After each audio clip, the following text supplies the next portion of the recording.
Max Weber, um dos sociólogos mais renomados do mundo, utilizou a expressão patrimonialismo para caracterizar uma forma de dominação recorrente da administração estatal em que os detentores do poder confundem as esferas pública e privada, apropriando-se assim do Estado.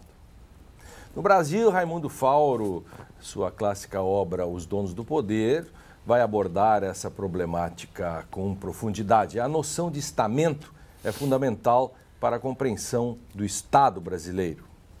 Primeiro a colônia, em seguida o Império, depois a República Velha e o Estado Novo, a redemocratização até o golpe militar de 64. Completamos agora 50 anos. Por fim, o constitucionalismo democrático de 1988. Então, qual é o papel desempenhado pelo direito na formação histórica, política e social do país e de suas instituições? Essas são as questões que vamos discutir no programa de hoje. Fique com a gente porque o Direito e Literatura está começando agora.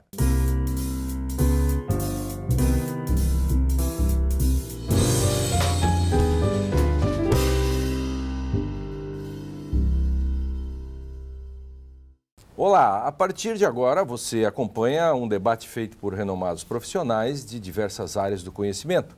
Eles vão nos ajudar a entender questões que atravessam o direito e a sociedade contemporânea por meio de obras literárias. No Direito e Literatura de hoje, que tem o apoio do Programa de Pós-Graduação em Direito da Unicinos, vamos discutir o assunto, o patrimonialismo brasileiro. E para isso recebemos no estúdio Heloísa Capovilla, professora de História da Unicinos, Marcelo Catoni, professor de Direito da Universidade Federal de Minas Gerais, e Henriette Caran, professora de Letras da Universidade Federal do Rio Grande do Sul. Sejam bem-vindos. Eu vou começar pelo Marcelo. Marcelo, que livro nós poderíamos, assim de pronto, falar da literatura, enfim, que nos introduz ou que nos apresente essa temática do patrimonialismo? Bom, para propor um diálogo crítico com essa noção de patrimonialismo brasileiro ou a brasileira, enfim, ou a forma com que essa categoria, construída sobretudo da perspectiva da sociologia política de Weber, foi recepcionada no Brasil, e aí há um nome central, que é o próprio Raimundo Fauro, enfim, eu propus trazer o Grande Sertão Veredas, do Guimarães Rosa, uma obra clássica, enfim. Claro que é um texto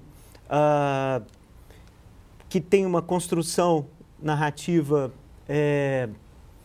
muito significativa, porque ele é construído, sobretudo, através das narrativas, né, da rememoração daquele que seria exatamente o protagonista de toda a história, que é o Reobaldo, né, o Reobaldo já velho, já dono de uma fazenda, casado, enfim, rememora as suas façanhas, as aventuras de juventude, a época em que ele era jagunço e depois mais tarde se tornou, inclusive, um dos chefes dos bandos dos jagunços, desse que seria o Grande Sertão, uma região um tanto quanto indeterminada do norte de Minas Gerais, do sul da Bahia, que pega um pouco também Goiás, enfim.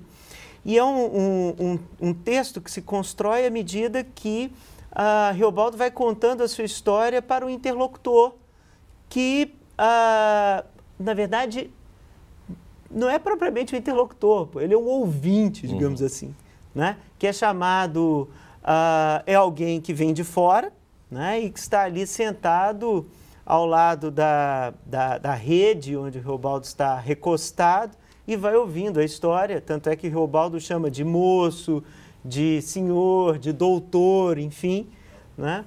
E é interessante que ao longo da narrativa, o Reobaldo então vai contando as suas façanhas, aqueles a quem ele se relacionou, e é claro que esse texto tem alguns núcleos, né? Por exemplo, toda uma história com Diadorim, enfim, que eram um jagunço, né? Que inclusive era, digamos assim, até certo ponto, afiliado ou apadrinhado, enfim, de um dos grandes chefes dos jagunços, né, que é Joca Ramiro, e mais tarde se vai saber que Diadorim, na verdade, era uma mulher e que ela era filha do próprio Joca Ramiro, enfim. Mas o que é interessante é mostrar como é que no contexto, então, portanto, da aridez do sertão, das distâncias, então, da capital do estado, de Minas, vão se constituindo, então, relações sociais e relações de poder entre aqueles chefes de jagunços, enfim, em que uma figura central emerge, que primeiro o Medeiro Vaz, que seria uma espécie de um fundador, né? E como é que a herança do Medeiro Vaz, daquele então que se desenraiza, né? Abandona a família, esconde a sua herança e vai fazer justiça pelo sertão.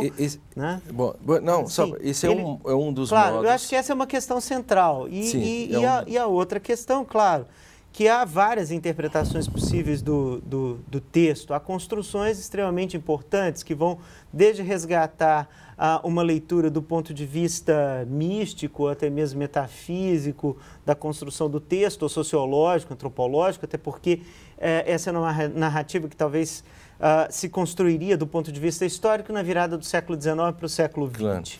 Claro. Né? Henriette, esse é um dos motos da construção de uma leitura de como se o Brasil vai se construindo a partir e de como isso pode ser contado pela literatura, né? Das relações de poder, relações sociais, a universalização das possibilidades desta região para o todo. E que livro você trouxe? Eu trouxe O Triste Fim, de Policarpo Quaresma, de Lima Barreto. Policarpo Quaresma é um idealista, né? Um ufanista, um patriota, acima de tudo. Esse livro é um livro bastante simples, ele é composto por 3 partes, cada uma dessas partes tem 5 capítulos. A época em que ocorrem os eventos narrados são os primeiros anos da República. O livro sai publicado em folhetim em 1911 e depois em livro em 1915. E nós temos nessas 3 partes, a primeira parte que é a representação da sociedade urbana do Rio de Janeiro, né? As relações entre as classes sociais, o mundo da aparência, a questão da identidade cultural. Na segunda parte, o Policarpo vai para o campo, e aí nós temos, então, uma outra representação da vida no campo, das dificuldades enfrentadas pelos produtores agrícolas, pequenos produtores, o poder das oligarquias rurais, né? As dificuldades que ele enfrenta na medida em que ele se torna um pequeno agricultor. E, na terceira parte, já na segunda revolta da Armada, ele se mobiliza e se junta às tropas de Floriano Peixoto. E aí nós temos, então, um terceiro espaço, né, de denúncia e crítica, que é o espaço do poder, efetivamente, né? E, nesse caso, do poder militar, aonde ele denuncia, enquanto carcereiro da Ilha da Enxada, as arbitrariedades, os demandos, os assassinatos que estão acontecendo dos prisioneiros, e em vista disso termina sendo preso, né, e termina sendo morto. O Triste Fim, de Policarpo Quaresma, nos traz uma representação de um triste Brasil, né, dos primeiros anos da República. Heloísa, e você? Bem, eu não podia deixar fora de um patrimonialismo, né, o Rio Grande do Sul, como na questão literatura e história. Então, como historiadora e como participante desta mesa, o Érico Veríssimo, na obra clássica O Tempo e o Vento, mas eu priorizei mais a terceira parte, que é o arquipélago, né? E alguns pontos assim, por que o arquipélago? Porque mesmo que ele volte um pouco, ele está falando de um período do século XX, né? Mesmo que ele volta à proclamação da República ao final do XIX, e essa passagem, e tem um certo balanço de vida, tanto na história, nos personagens, na casa, em Santa Fé, nas mudanças que estão ocorrendo, quanto também na emergência de outras questões, para além questionando esse patrimonialismo, como é o caso do judeu, abro aspas, judeu comunista, que vai dizer em vários momentos, e do filho do grande senhor também, do Sobrado, né, do Rodrigo Cambará, que vai dizer também vai fazer alguns balanços. Olha, o Brasil, né, esta questão da terra, isto sempre foi de todos, esta questão de dividir, isto sempre foi de uma elite desde o período colonial, né, isso viria de Portugal, como já diriam os historiadores, né, isso é uma herança portuguesa, enfim, mas é dentro deste quadro, olhando esta questão do patrimonialismo e dessas mudanças,